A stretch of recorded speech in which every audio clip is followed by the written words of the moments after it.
Hi, welcome to Srisha channel. இன்னைக்கு நம்ம பூரி மசால் எப்படி பண்றதுங்கறத பார்க்கலாம். இந்த வீடியோ உங்களுக்கு பிடிச்சிருந்தா லைக் பண்ணுங்க, ஷேர் பண்ணுங்க, Subscribe பண்ணுங்க.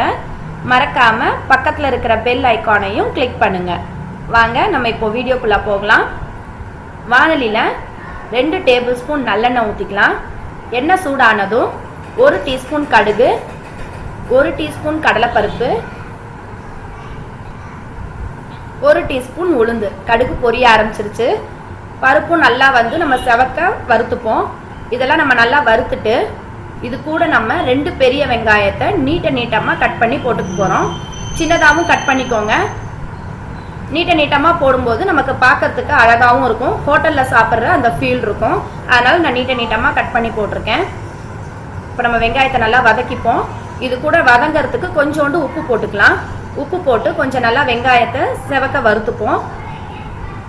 வெங்காயம் நல்லா வதங்கட்டும். இப்போ நம்ம வெங்காயம் நல்லா வதங்கினதுக்கு அப்புறம் கருவேப்பிலை ஒரு கொத்து போட்டுக்கலாம். இது கூட காரத்துக்கு 4 பச்சை மிளகாயை நல்லா கொரன்னு அரைச்சி வச்சிருக்கேன். அதையும் நம்ம இது கூட சேர்த்துப்போம். உங்களுக்கு வேணும்னா நீங்க அரைக்காம நீட்டமா கட் பண்ணி கூட போட்டுக்கலாம். இது பாத்தீங்கன்னா நமக்கு நல்லா தோசைக்கு, சப்பாத்திக்கு, பூரிக்கு எல்லாத்துக்குமே சூப்பரா இருக்கும். இது கூட நான் தனி மிளகாத்தூள் 1 டீஸ்பூன், இந்த டிஷ்க்கு தேவையான அளவு உப்பு போட்டிருக்கேன், 1/4 டீஸ்பூன் மஞ்சத்தூள். இதெல்லாம் போட்டு நம்ம நல்லா வதக்கிப்போம். மசால் தோசைக்கு நம்ம இந்த மசாலாவை உள்ள வச்சு நல்லா மசால் தோசையா கூட ஈஸியா ரெடி பண்ணிடலாம். இப்போ நான் 4 உருளைக்கிழங்க நல்லா வேக வச்சு தோல் உரிச்சு மசிச்சு வச்சிருக்கேன். அதையும் இப்போ இது கூட சேர்த்துக்க போறேன். உருளைக்கிழங்குலையும் நல்லா அந்த காரம் உப்பு சேர்றதுக்காக நம்ம நல்லா வதக்கி விட்டுப்போம். இது ரொம்ப ட்ரையா இருக்கும். அதனால நான் கொஞ்சம் தண்ணி சேர்த்தும் வதக்க போறேன். ஒரு சில பேர் இந்த கடலை மாவெல்லாம் சேர்ப்பாங்க. நான் கடலை மாவு சேர்க்கல, குழந்தைங்களுக்கு ஒத்துக்காதுங்கிறதுக்காக. நம்ம தண்ணி ஊற்றி கொதிக்க வச்சுப்போம். அதுலயே நமக்கு சூப்பரா ரெடி ஆயிரும்.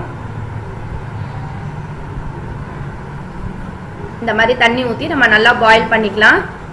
ஈஸியான ஒரு ரெசிபி கூட, சீக்கிரம் ரெடி ஆயிரும். நீங்களும் இந்த மாதிரி செஞ்சு பார்த்துட்டு எப்படி இருக்குங்கிறத கமெண்ட் பண்ணுங்க. இங்க பாருங்க நல்லா வெந்துருச்சு. கிரேவி எல்லாமே சூப்பரா ரெடி ஆயிருச்சு. காரம் உப்பு எல்லாம் பாத்தீங்கன்னா உருளைக்கிழங்கும் அந்த கலர் மாறிடுச்சு. கொத்தமல்லி தூவி இறக்கிடுவோம். தேங்க்யூ.